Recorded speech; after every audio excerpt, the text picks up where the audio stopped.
ആദം തൻ്റെ ഭാര്യയായ ഹവ്വായോട് ചേർന്നു. അവൾ ഗർഭം ധരിച്ചു, കായേനെ പ്രസവിച്ചു. അവൾ പറഞ്ഞു, കർത്താവ് കടാക്ഷിച്ച് എനിക്ക് പുത്രനെ ലഭിച്ചിരിക്കുന്നു. പിന്നീട് അവൾ കായേൻ്റെ സഹോദരൻ ആബേലിനെ പ്രസവിച്ചു. ആബേൽ ആട്ടിടയനും കായേൻ കൃഷിക്കാരനുമായിരുന്നു. ഒരിക്കൽ കായേൻ തൻ്റെ വിളവിൽ ഒരു ഭാഗം കർത്താവിന് കാഴ്ച സമർപ്പിച്ചു. ആബേൽ തൻ്റെ ആട്ടിൻകൂട്ടത്തിലെ കടിഞ്ഞൂൽ കുഞ്ഞുങ്ങളെ എടുത്ത് അവയുടെ കൊഴുപ്പുള്ള ഭാഗങ്ങൾ അവിടത്തേക്ക് കാഴ്ചവെച്ചു.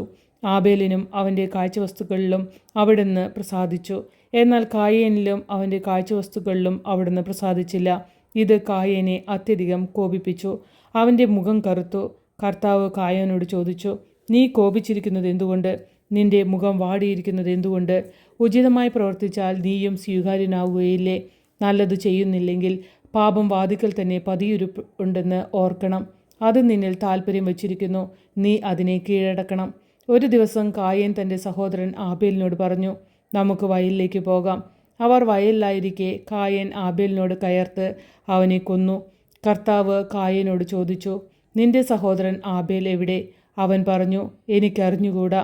സഹോദരൻ്റെ കാവൽക്കാരനാണോ ഞാൻ? എന്നാൽ കർത്താവ് പറഞ്ഞു, നീ എന്താണ് ചെയ്തത്? നിന്റെ സഹോദരൻ്റെ രക്തം മണ്ണിൽ നിന്ന് എന്നെ വിളിച്ചു കരയുന്നു.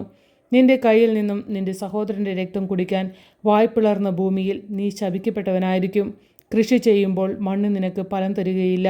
നീ ഭൂമിയിൽ അലഞ്ഞു തിരിയുന്നവനായിരിക്കും. കായേൻ കർത്താവിനോട് പറഞ്ഞു, എനിക്ക് വഹിക്കാവുന്നതിലും വലുതാണ് ഈ ശിക്ഷ. ഇന്ന് അവിടുന്ന് എന്നെ ഈ സ്ഥലത്ത് നിന്ന് ആട്ടിപ്പായിച്ചിരിക്കുന്നു. അവിടുത്തെ സന്നിധിയിൽ നിന്ന് ഞാൻ ഒളിച്ചു നടക്കണം. ഞാൻ ഭൂമിയിൽ ഉഴലുന്നവനായിരിക്കും. കാണുന്നവരെല്ലാം എന്നെ കൊല്ലാൻ നോക്കും. കർത്താവ് പറഞ്ഞു, ഒരിക്കലുമില്ല. കായേനെ കൊല്ലുന്നവൻ്റെ മേൽ 7 ഇരട്ടിയായി ഞാൻ പ്രതികാരം ചെയ്യും. ആരും കായേനെ കൊല്ലാതിരിക്കാൻ കർത്താവ് അവൻ്റെ മേൽ ഒരടയാളം പതിച്ചു. കായേൻ കർത്താവിൻ്റെ സന്നിധി വിട്ട് ഏദന് കിഴക്ക് നോദ് ദേശത്ത് വാസമുറപ്പിച്ചു. കായേൻ തൻ്റെ ഭാര്യയുമായി ചേർന്ന് അവൾ ഗർഭം ധരിച്ച് ഹെനോക്കിനെ പ്രസവിച്ചു. കായേൻ ഒരു നഗരം പണിതു. തൻ്റെ പുത്രനായ ഹെനോക്കിൻ്റെ പേര് അതിന് നൽകി. ഹെനോക്കിന് ഈരാദും ഈരാദിന് മെഹുയായേലും ജനിച്ചു. മെഹുയായേലിന് മെതുശായേലും മെതുശായേലിന് ലാമേക്കും ജനിച്ചു. ലാമേക്കിന് 2 ഭാര്യമാരുണ്ടായിരുന്നു, ആദായും സില്ലായും. ആദായുടെ മകനായിരുന്ന യാബാൽ കൂടാരവാസികളുടെയും അജപാലകരുടെയും പിതാവായിരുന്നു. അവൻ്റെ സഹോദരൻ്റെ പേര് യൂബാൽ. കിന്നരവും വേണുവും വായിക്കുന്നവരുടെ പിതാവായിരുന്നു അവൻ. സില്ലായ്ക്കും ഒരു പുത്രനുണ്ടായി, തൂബൽ കയീൻ. ചെമ്പുപണിക്കാരുടെയും ഇരുമ്പ് പണിക്കാരുടെയും പിതാവായിരുന്നു അവൻ. തൂബൽ കയീന് നാമ എന്നൊരു സഹോദരിയുണ്ടായിരുന്നു. ലാമേക്ക് തൻ്റെ ഭാര്യമാരോട് പറഞ്ഞു, ആദായെ, സില്ലായെ, ഞാൻ പറയുന്നത് കേൾക്കുവിൻ. ലാമേക്കിൻ്റെ ഭാര്യമാരെ, എനിക്ക് ചെവി തരുവിൻ.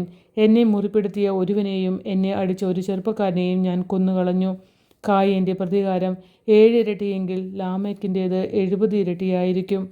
ആദം വീണ്ടും തൻ്റെ ഭാര്യയോട് ചേർന്നു. അവൾ ഒരു പുത്രനെ പ്രസവിച്ചു. സേത്ത് എന്ന് അവന് പേരിട്ടു.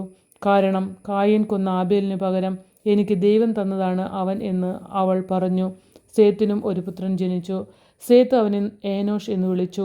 അക്കാലത്ത് മനുഷ്യർ കർത്താവിൻ്റെ നാമം വിളിച്ചപേക്ഷിക്കാൻ തുടങ്ങി.